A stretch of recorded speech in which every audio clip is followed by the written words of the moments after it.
Entre paréntesis. Conversaciones íntimas sobre lo que nos está pasando. Si hay recuperación o no, aunque la cifra de una recesión técnica. Con Héctor Rincón. Entre paréntesis.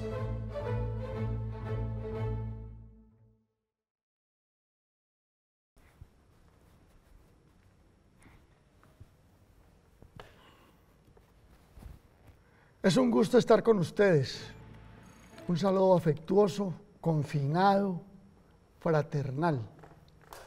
Estamos en un paréntesis, casi inmóviles, casi agobiados por el escepticismo o por la incertidumbre y a veces un poco por la esperanza. Estamos en este programa que se llama Entre paréntesis, que ha sido creado por los mecanismos culturales de las universidades de Antioquia y la Universidad Nacional de Colombia, junto a las áreas culturales del Banco de la República. Ellos, como hacedores de cultura y como medios de comunicación, creyeron que es necesario tener un programa como este para que no se hablaran de anécdotas alrededor del coronavirus, sino para que se dijeran palabras, reflexiones sobre los efectos colaterales de lo que nos está pasando. Conversaciones íntimas sobre lo que nos está pasando es la mancheta de este programa. Hoy vamos a tener con nosotros, para entablar esta conversación, a Octavio Arbeláez, que es un gestor cultural de toda la vida, fundador de cosas imposibles como el Festival de Teatro de Manizales, que lo ha mantenido vigente contra todas las tormentas y las contrariedades y las dificultades. Él es abogado y estudió filosofía también. Fue decano de la Facultad de Artes de la Universidad de Manizales. Está además trabajando en darle a la cultura un mercadeo a través de unas ferias que se hacen en Medellín y que lo tienen a él como usando su capacidad de gestor cultural, Octavio Arbeláez. Y vamos a hablar también con Fernando Quirós, que es periodista, que es columnista, que es novelista, y que ha sido editor de la cultura del periódico El Tiempo, de la revista Semana, y otros oficios periodísticos más. Como novelista escribió un libro muy polémico que se llama Justos por Pecadores, que le generó muchos salpullidos. Se metió nada menos que con el Opus Dei. Y escribió también una novela que se llamó Esto huele mal, que fue llevada al cine por Jorge Alitriana. Con ellos dos vamos a hacer este entre paréntesis, conversaciones íntimas sobre lo que está pasando. Yo soy Héctor Rincón, entre paréntesis, programa 3.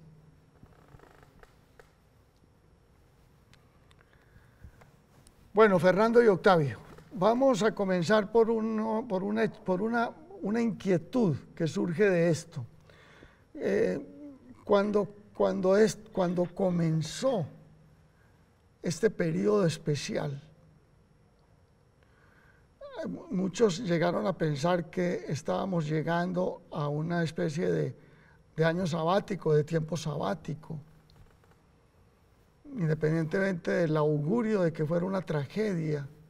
Nadie podía dimensionar el espacio y el tiempo que esto iba a tomar. De tal suerte que mucha gente pensó que era un tiempo en el que se podía crear, tener actos creativos. ¿Ustedes creen que la pandemia ha permitido al arte, a la literatura, al cine, a la pintura, al teatro? ¿Ha sido posible crear? Octavio. Para nosotros, lo más importante en su momento fue reaccionar. desde la perspectiva del apoyo a los creadores precisamente. Yo estaba en España cuando me cogió la crisis. A mi llegada, pues me tuve que confinar. Y en ese confinamiento, yo no soy capaz de quedarme quieto, soy hiperactivo desde chiquito.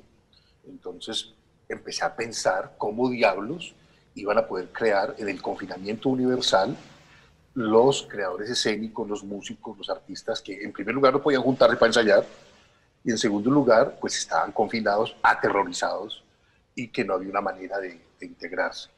Entonces nos propusimos generar espacios de relacionamiento con los nuevos entornos, con los entornos digitales y sus entornos virtuales. Entonces yo reaccioné. No, fue mi primera respuesta. Fue, habría que convocar a la gente. Entonces convoqué a los colegas de otros festivales de teatro de Iberoamérica y entre todos hicimos el primer festival online que se hace en Latinoamérica. El confinamiento fue a mediados de marzo, esto fue en abril y precisamente lo convocamos a los artistas para decirles no están solos, los espacios creativos se tienen que dar y entonces hay que apropiarse de las herramientas digitales y de los entornos virtuales para decir de otra manera las cosas. Sabemos que no es teatro, pero hay que encontrar la manera de decir, de acompañar el gesto y la palabra con estas herramientas digitales. Entonces empezamos a trabajar todos, nos juntamos y sobre todo el gran temor, el gran terror que teníamos era el tema de la sostenibilidad de las organizaciones teatrales y de las organizaciones artísticas en general. Sabíamos desde un comienzo que esto no sería idílico y que muchos, las organizaciones y los creadores, tendrían que abandonar el oficio, porque si no, que no podrían llevar el pan a su mesa. Entonces empezamos a generar procesos y a activarnos de tal manera que la gente pudiera tener una respuesta creativa y de sobrevivencia. Esto fue lo primero que reaccionamos. Todos sabíamos que en teatro en particular, que es la actividad en la que principalmente me muevo, la segunda es la música, en artes escénicas en general, es necesaria la complicidad y la existencia de un espacio en que respiremos juntos, en que compartamos esa visión única e irrepetible que se da en una noche o en un día, pero en ese espacio de tiempo se convive la creación escénica con un espectador que también está creando otras imágenes. Lamentablemente no existía, entonces empezamos a crear esa posibilidad de comunicarnos a través de los medios digitales y logramos convocar público de todo el mundo y han aparecido nuevos fenómenos alrededor del cual hemos todos tenido que reflexionar. ¿De qué manera nos estamos relacionando con esas audiencias? Siempre estamos habituados, y sobre todo en el teatro colombiano, a tener público reducido, salas pequeñas, etcétera, etcétera, y ahora teníamos un alcance universal. En esa primera experiencia que hicimos en abril del año pasado, hace un año, tuvimos 48.000 espectadores de 28 países, es una cosa completamente insólita. Pero nos sirvió de experiencia para generar y potenciar los criterios con los que nos íbamos a aproximar al Festival de Teatro de Manizales. Y ahí fue cuando descubrimos que había otras maneras creativas de aproximarse a este fenómeno, otras maneras creativas de encontrar que estas soledades podían ser compartidas de esa manera. Entonces aparecieron gentes y las mentes creadores más brillantes y más lúcidas haciendo, por ejemplo, teatro fundamentado en las redes sociales. Esa curiosidad chismográfica, en ese voyerismo de las redes sociales, en que todos estamos queriendo ver qué está haciendo el otro, qué habrá de la vida de este o qué habrá de la vida de esta. Entonces, ellos construyen un discurso dramatúrgico, te cuentan una historia, unos brasileños, luego otros que hacían teatro por WhatsApp, luego otros que hacían miles de maneras de comunicarse, imaginativas y creativas. Entonces, desde luego, y para concluir en una respuesta un poquito más concreta, sí se ha estimulado la creatividad, pero se ha afectado la sostenibilidad, sobre todo en las organizaciones culturales. Ahorita, por favor, debemos ampliar el tema que queda ahí para alargarlo, sobre cómo la soledad vence, cómo se vence la soledad para tener un acto creativo colectivo. Eso es que ahorita lo vemos. Pero Fernando Quirós, la creación puede haber tenido un fulgor en una época como esta? ¿Es posible que hubiera pasado así o ha pasado así?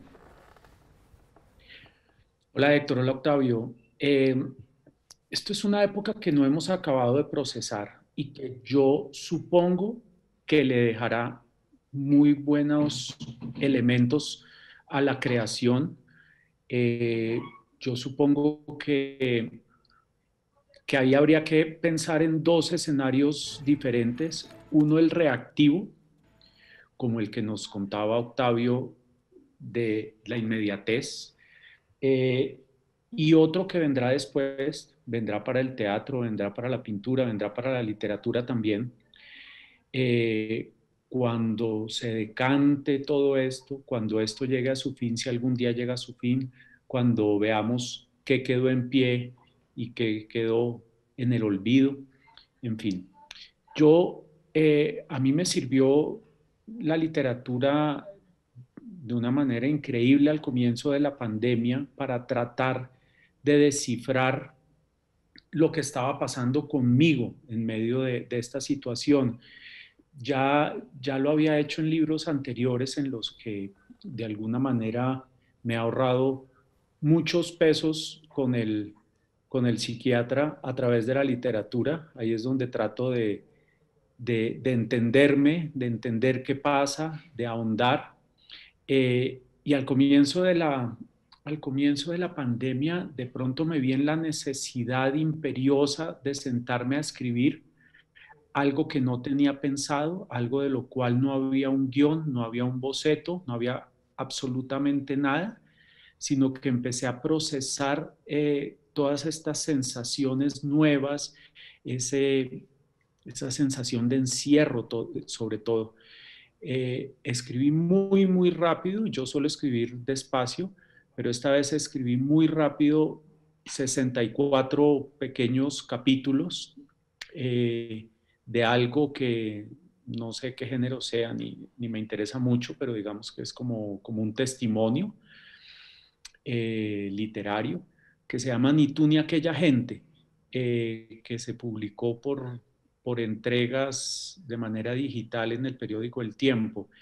Eso es una cosa y ahí está como muchas de las sensaciones de la incertidumbre, de las ausencias, de los dolores, pero yo sé que vendrán nuevas cosas, pero eso habrá que darle tiempo a la cabeza, al corazón, a las fibras para que acaben de procesar todo esto que nos está pasando y que probablemente nos cambien la vida para siempre, aunque nos resistamos como nos estamos resistiendo. Vamos a ver qué pasa. Yo lo que Fernando Quirós está mencionando alrededor de la foto diaria del virus, muy al comienzo de lo que nos está aconteciendo, yo tuve la ocasión de leerlo y me gustó muchísimo, porque no solamente por el gesto literario, sino por la oportunidad histórica y por la disciplina de haberlo hecho. Seguramente, no me explico por qué no todavía, debe ser recogido en algo más material y publicar un libro que dé cuenta de esos primeros instantes, de esas primeras semanas del virus. De lo que estaba diciendo Octavio, de cómo las artes escénicas lograron vencer las soledades y las incertidumbres iniciales de la pandemia del coronavirus, voy a tomar eso también sobre un ángulo que tiene que ver con el trabajo y la creación y la discusión, y con el teletrabajo, todo junto. Es decir, el coronavirus obliga al aislamiento, el coronavirus obliga al confinamiento y el coronavirus obliga a la ausencia de discusiones, porque no es posible encarnar, enfrentar una conversación larga, porque hay las limitaciones y etcétera. en materia, dijéramos, de creatividad, es urgentísimo poder cotejar una idea y discutirla, poder concluir una frase o un poema.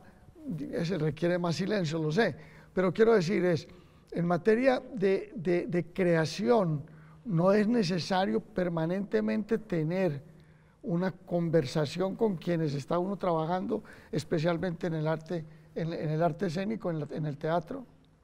Eso se logró. Bueno, el acto creativo, pues bien lo señalaba Fernando, pues también tiene toda aquella historia que tenemos todos, el artista como creador se enfrenta a la hoja en blanco cuando es escritor, que es la angustia que comparten todos, o el artista visual. Pero, ¿qué ocurrió ahora? Ocurrió una nueva revolución digital, que yo espero que sea como optimistamente lo plantea Fernando, una reevolución, es decir, que sea positiva. Al apropiarse de las herramientas digitales y encontrar que las conexiones pueden darse a través de estos medios, pues sin ninguna duda se abrió un camino, y se abrieron caminos de intercambio y de circulación de ideas. Yo retomé la escritura, por ejemplo, también, y tengo ya en camino un libro de reflexiones desde el punto de vista filosófico sobre estos problemas, y también en paralelo unas reflexiones prácticas.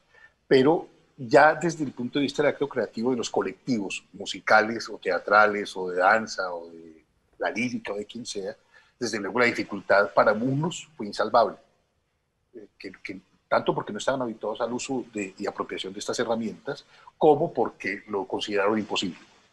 Otros porque simplemente no podían sostenerse y no podían convivir con esto. Y es que la primera reacción que tiene uno es desde la comodidad de la clase media. Todos tenemos internet, todos tenemos sostenibilidad, todos tenemos el pan asegurado. Y resulta que alrededor del fenómeno de la creación escénica o de los conciertos musicales hay una enorme cantidad de personas que realmente derivan su sustento de esto. Entonces, el pobre tipo que tenía un camioncito y que transportaba las luces o el sonido para los conciertos, ahora sí, sin ninguna duda debe estar dedicado a transportar lechugas, porque desde luego no tiene cómo solventarse en la medida en que ya no hay conciertos en público o no hay nada que mover. Entonces, todos empezamos a pensar y se generaron cosas muy interesantes. Uno, encuentros creativos que generaron conciertos en vivo, que generaron nuevas formas de crear juntos, incluso orquestas enteras que terminaron por hacer cosas. En Medellín el caso más emblemático es el de la gente de Medellín Studios, Puerto Candelaria, que ya nunca había producido tanto Juancho Valencia como en el último año. Pero en el otro extremo hay varias orquestas y bandas que por falta de trabajo desaparecen y no continúan su camino. Igual en el teatro. Más o menos, de hecho, recientemente tuve que hacer una exploración larga con todos los grupos bogotanos, hablé con jóvenes, con viejos, con todos, y realmente yo diría que un 75% pararon su labor. Entonces, realmente la dificultad ha sido, para algunos, insuperable, es decir, es tanto por el confinamiento, las circunstancias psicológicas, los problemas personales y sus contextos, como por no tener presente o no tener otras posibilidades de generar desarrollos creativos a partir de estas perspectivas que, como bien planteas, requieren del diálogo, requieren de un consenso, y sobre todo los procesos creativos colombianos que son de creación colectiva. Entonces, claro, se necesita la discusión, se necesita decirse cosas, gritarse, abrazarse, reír y convivir para un acto creativo. Pero, insisto, el gran reto que aparece fascinante, me parece fascinante, y que lo han conseguido muchos, con mayor o menor éxito, es la apropiación de las herramientas digitales como elemento creativo y una herramienta con la que necesariamente tendremos que convivir. Para todos es una referencia que cuando ocurren ciclos de peste, aparece Shakespeare, por ejemplo, produce la mayor parte de su obra, la más importante, justo en una época de una peste en Londres. Y así sucesivamente. Podemos hablar de Cervantes también. Pero, en general, el confinamiento produce angustia, temor y sobre todo para la creación en grupo ha significado una parálisis importante. Sobre las angustias, los temores, los miedos, el estrés de lo que ha producido la pandemia y la ayuda que eso significa también para el acto creativo. Vamos a hablar después de un momentico, empezando con Fernando Quirós.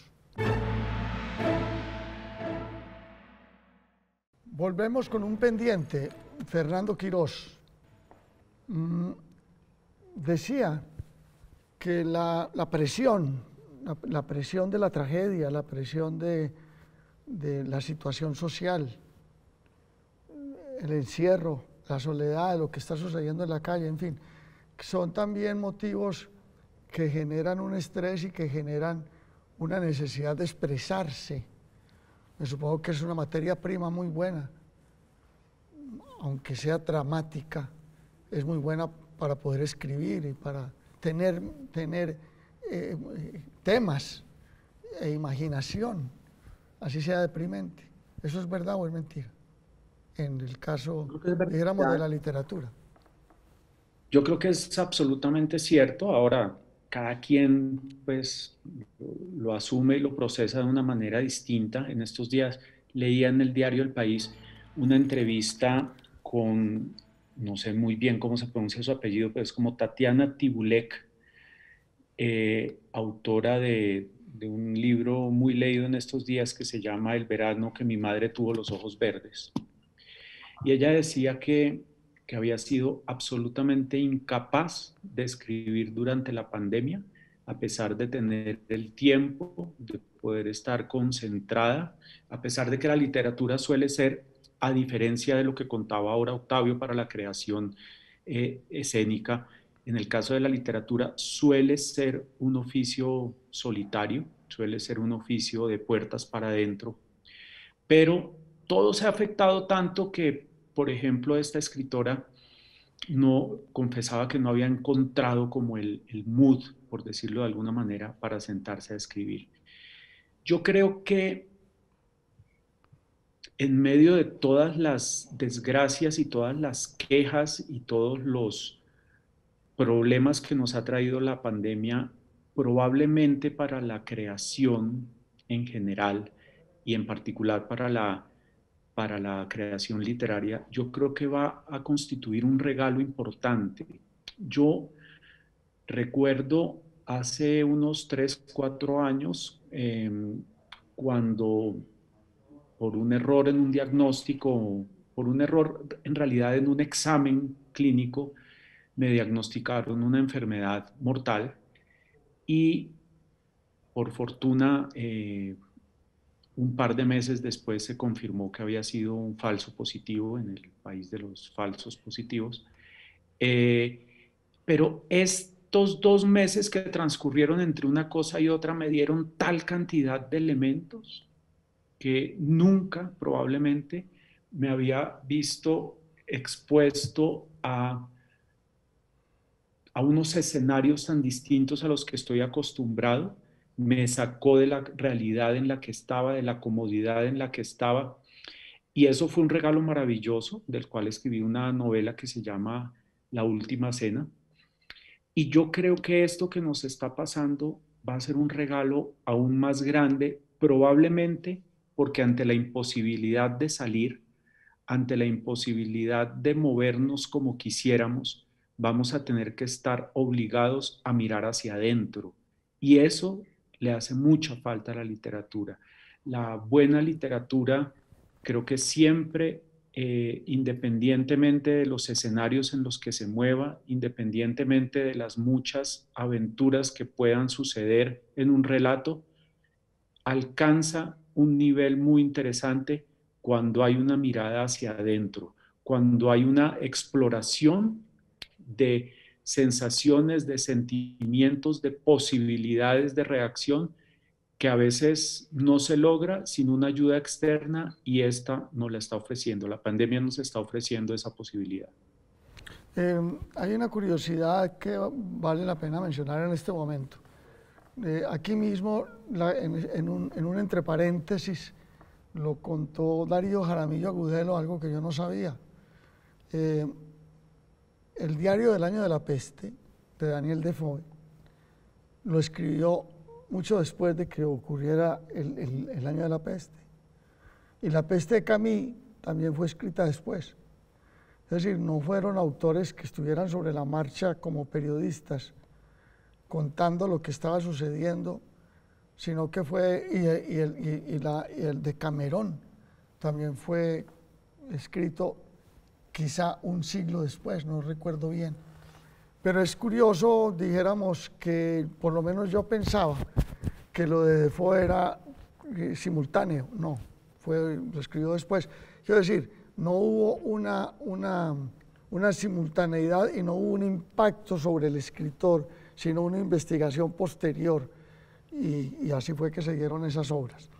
Voy a preguntarles un tema que tiene que ver con el acto creativo también, para seguir un poco allí. Los tiempos que de todas maneras ha generado, los tiempos libres, aparentemente libres, que ha generado la pandemia, pueden haber convocado a cierta indisciplina,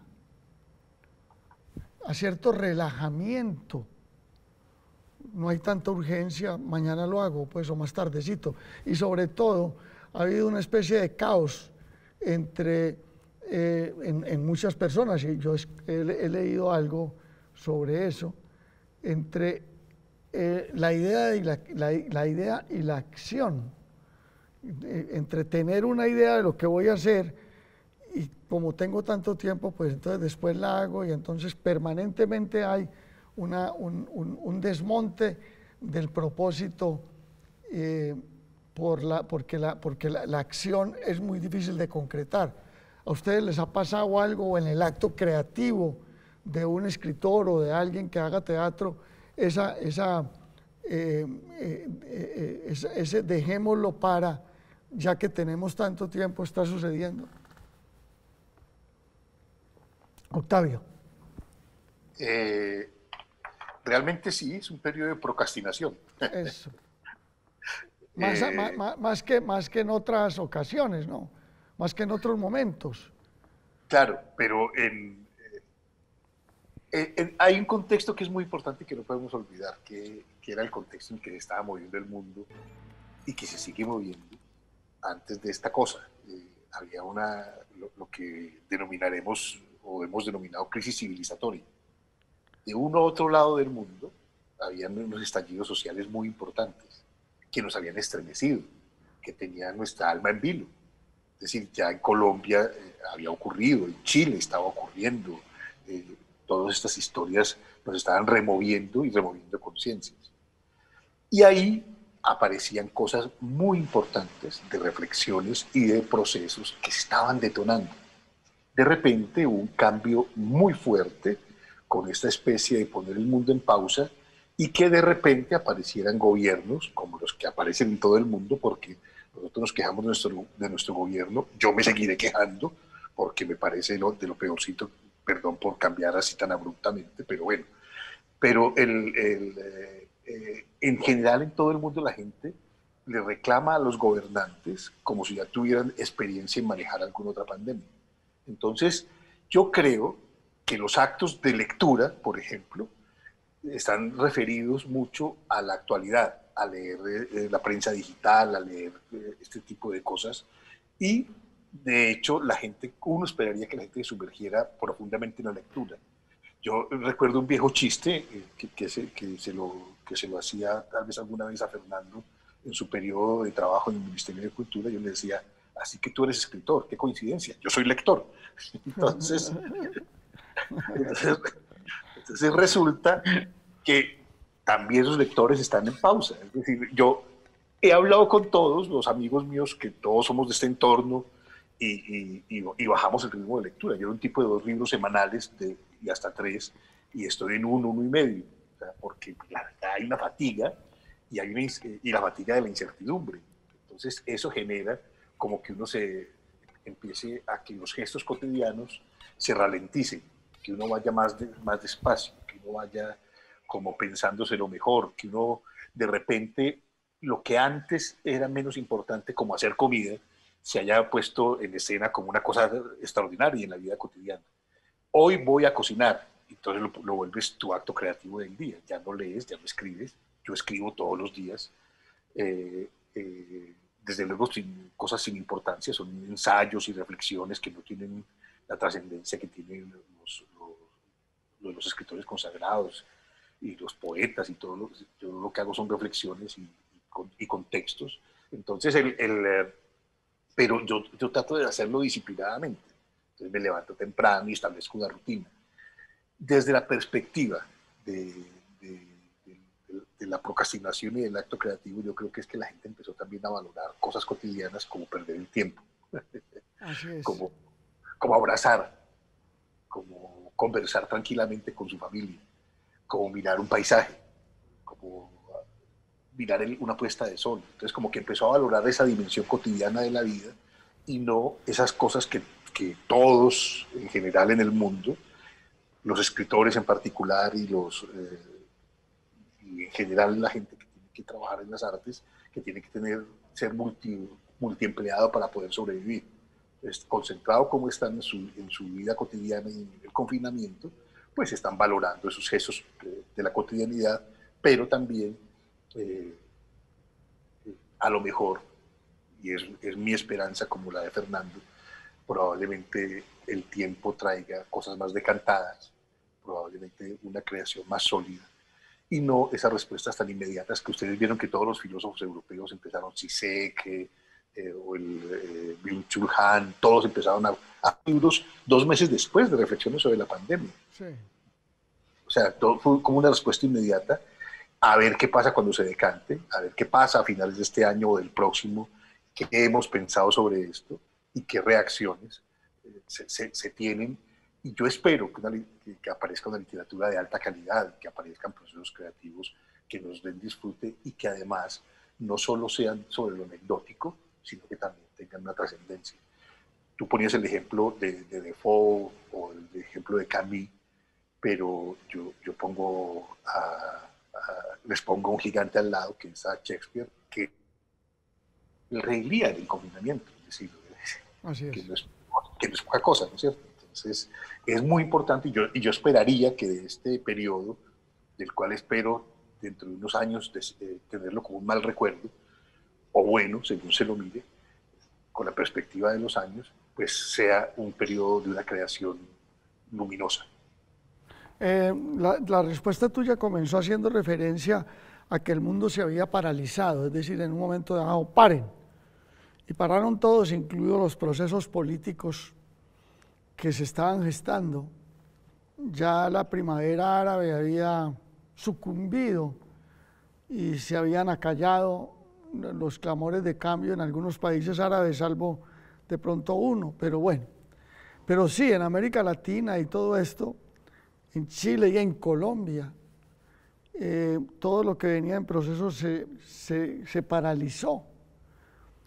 Y empezaron aquí, empezaron en otras partes a tomar ventaja los mandatarios que de alguna manera muestran cierta simpatía o ciertas actitudes totalitaristas, porque aprovechando la urgencia de medidas tomaron para ellos la legislación y empezaron a hacer de sus gobiernos lo que les daba la gana.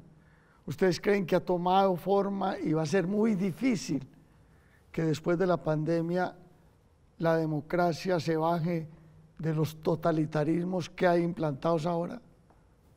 Fernando. Pues a mí me parece un horror lo que está pasando.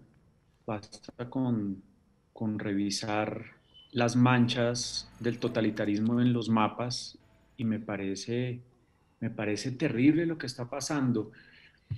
Yo no sé si la pandemia vaya a multiplicar eso. Yo lo que veo es que los regímenes totalitarios han sido, en términos generales, mucho menos efectivos en el manejo de la pandemia. han sido algunos verdaderamente irresponsables, desastrosos, y la pandemia debería darle a los electores tiempo para medir estos desastres y cambiar intenciones de voto hacia el futuro.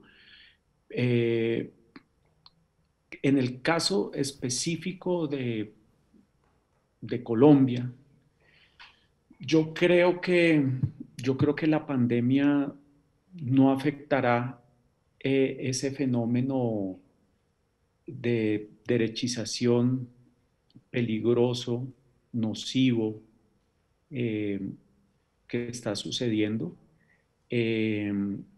Y probablemente la gente deba entender que ha sido utilizado como disculpa este fenómeno de la pandemia para abusar de los electores en muchos campos.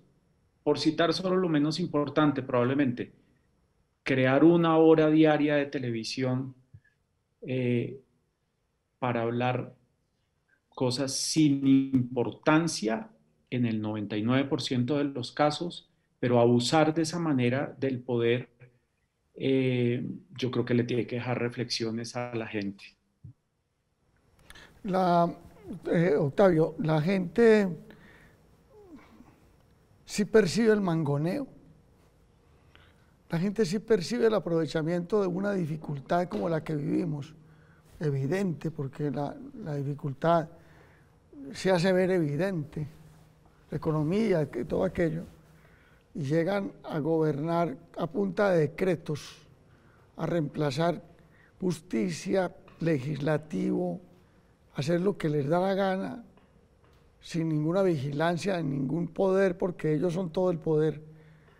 Ese totalitarismo del cual estamos hablando, la gente sí lo percibe. Yo creo que lo primero es que esta situación le sacó a todos los gobernantes el pequeño tirano que tienen dentro. Entonces, alcaldes, corregidores, gobernadores, cualquier cargo que ocupen, ya se salió ese pequeño tirano y además empiezan a campear a sus anchas y a creer que son los dueños y señores de vidas y haciendas, como a la antigua. Entonces, dan órdenes pero esto es un fenómeno que está ocurriendo en todo el mundo, atención, pues eso es lo más interesante, es que todos en el mundo mundial se están quejando de esta historia. Yo tengo, pues, por mi trabajo, estoy comunicado permanentemente todo el tiempo con muchos amigos de todos los países, de muchos continentes, etcétera, y todos se quejan un poco de lo mismo. Pero en nuestro caso está exacerbado porque se cooptó absolutamente todo. Es decir, estos caballeros que gobiernan cooptaron todos los poderes y además han sistematizado esta cooptación. Entonces, al sistematizarla, nos empezaron a oprimir de una manera tal que se les pasó un poquito la mano, se pasaron de rosca y la gente ya empezó a reaccionar. Y efectivamente, la gente ya sabe que es un mangoneo. Ahora bien, muy probablemente nosotros, señores de clase media, más o menos acomodados, etcétera, tengamos estas percepciones por las redes sociales o porque la gente amiga nuestra crea lo mismo, pero de todas maneras, en un país como el nuestro, y particularmente en una región como la nuestra, de Antioquia, hay una necesidad casi kafkiana de matar al padre. Es decir, realmente estamos precisando ya saldar cuentas con esta historia y con esta opresión vertical a las que hemos estado sometidos en los últimos años y sobre todo con ese discurso de la mentira recurrente. De la mentira, sí. Vamos a volver a hablar de la mentira y de cómo la mentira se ha abierto espacio en estos tiempos cuando volvamos acá.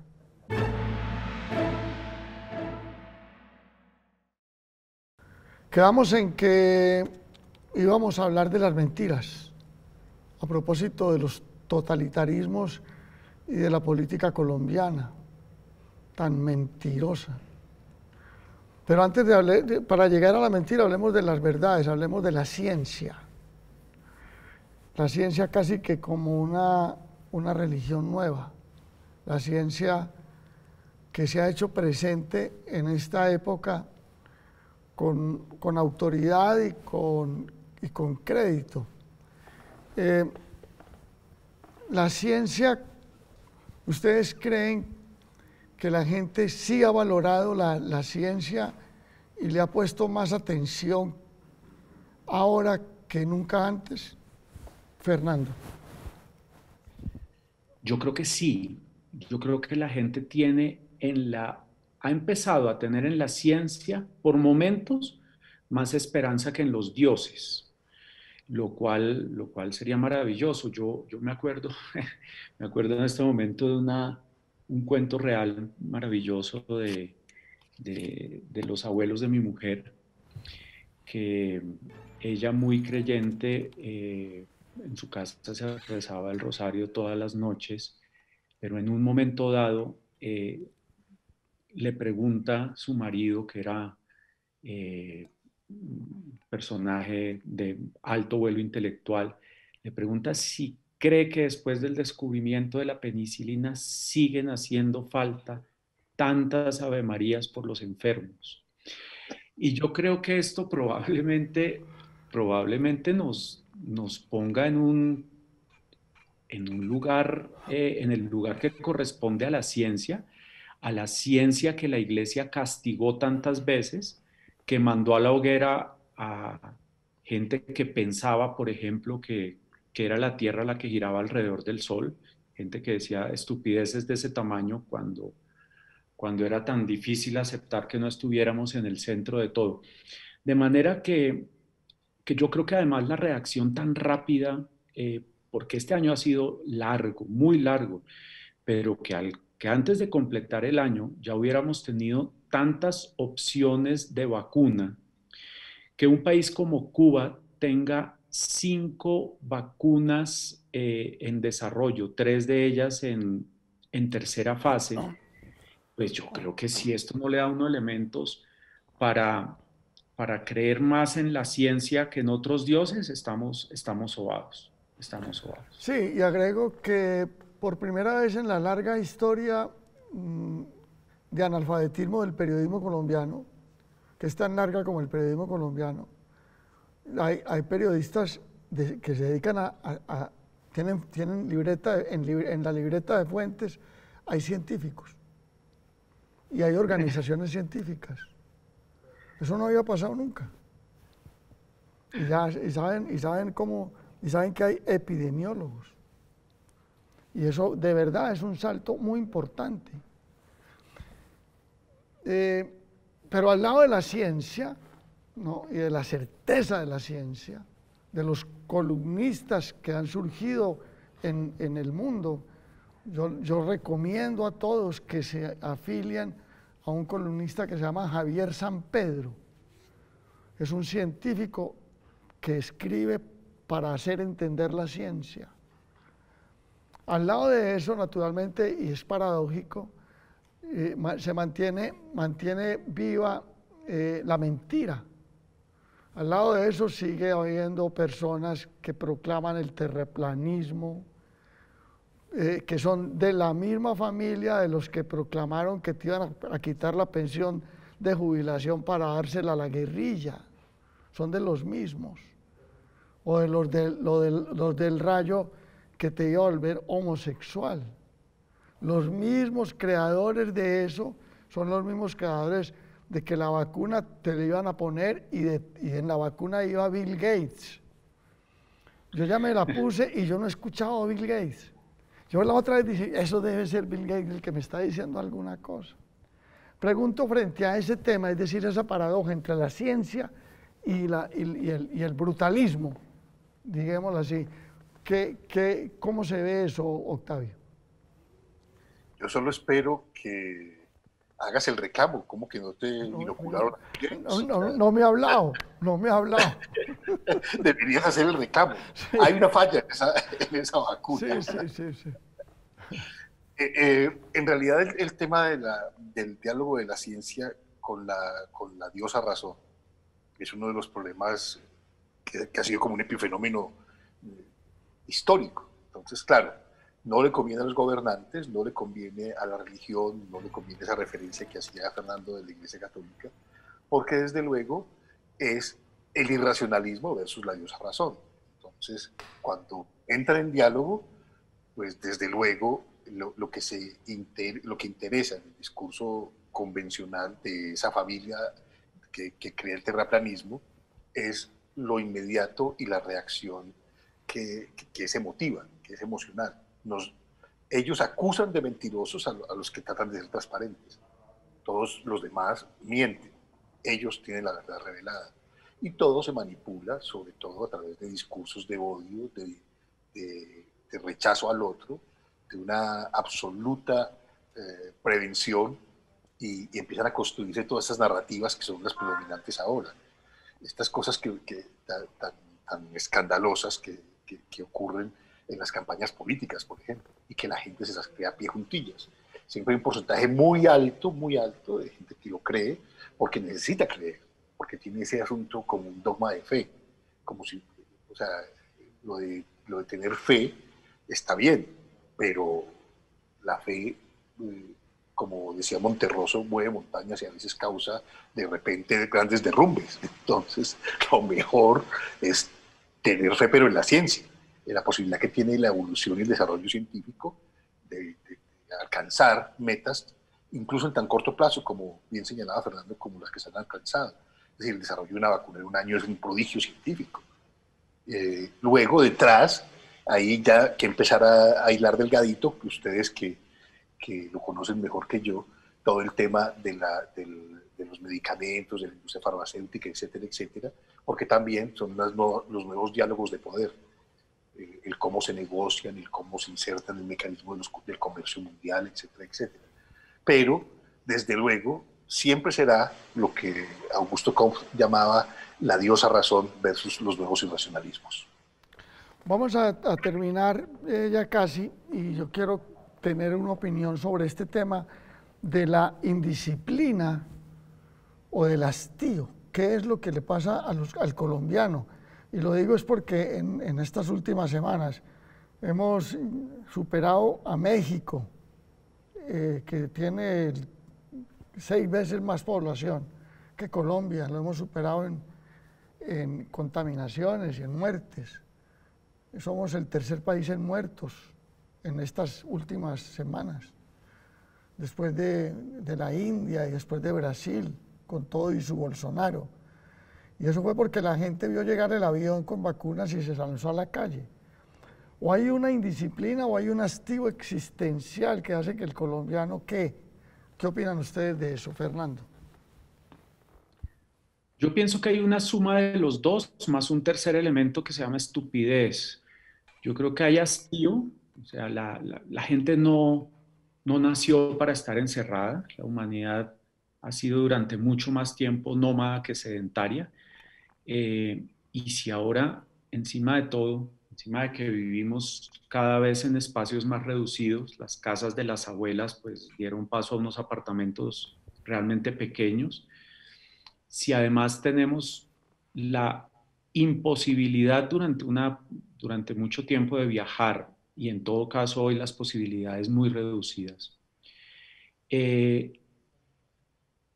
si uno tiene la necesidad de compartir con los demás, de ir a tomarse un café, de ir a ver si esto que yo estoy pensando se me ocurre solo a mí o se le está ocurriendo a otros, pues hay un hastío que lleva a la indisciplina, pero que ante las cifras, ante los relatos dolorosos que a diario tenemos la oportunidad de ver, pues también hay una gran dosis de estupidez.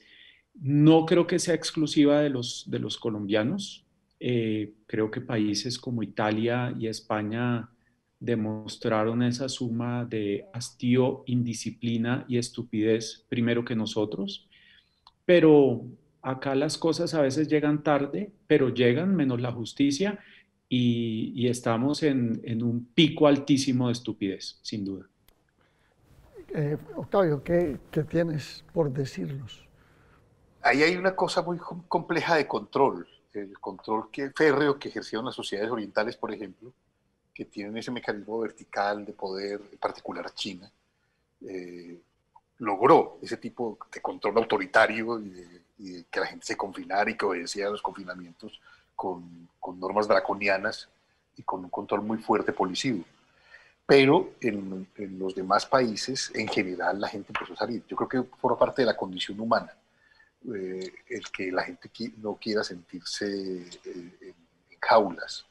Por otra parte, tenemos que tener presente que un porcentaje muy, muy alto de la gente vive en espacios reducidos, compartiendo con mucha gente en un pequeño espacio, en condiciones muy difíciles, muy incómodas, tienen forzosamente que salir, porque, como siempre dicen nuestros científicos sociales, en los barrios marginados siempre hay una densificación de la población y de las condiciones de calidad de vida. Entonces, es gente que también tiene un dilema de vida o muerte, que tiene que salir forzosamente a las calles a buscarse la vida, porque si no, no tienen cómo encontrar el pan para su mesa y para su familia. Entonces, claro, tendemos a generalizar que los contagios son en ciertas clases, en la fiesta de Natalia París en Cartagena, con los 500 invitados danzando apretujados, pero en realidad el espectro social es mucho más amplio y las necesidades de la gente son apremiantes, agobiantes y en condiciones muy, muy duras. Eso sí, eso sí. Señores, Fernando Quirós, Octavio Arbeláez, muchísimas gracias a ustedes, televidentes, oyentes de Entre Paréntesis. Hemos estado en una conversación íntima sobre lo que nos está pasando, los efectos colaterales, residuales del coronavirus, más allá de la anécdota, respaldados por los grupos de medios que hacen en Medellín y en Bogotá periodismo pensante. Nos vemos en una próxima ocasión.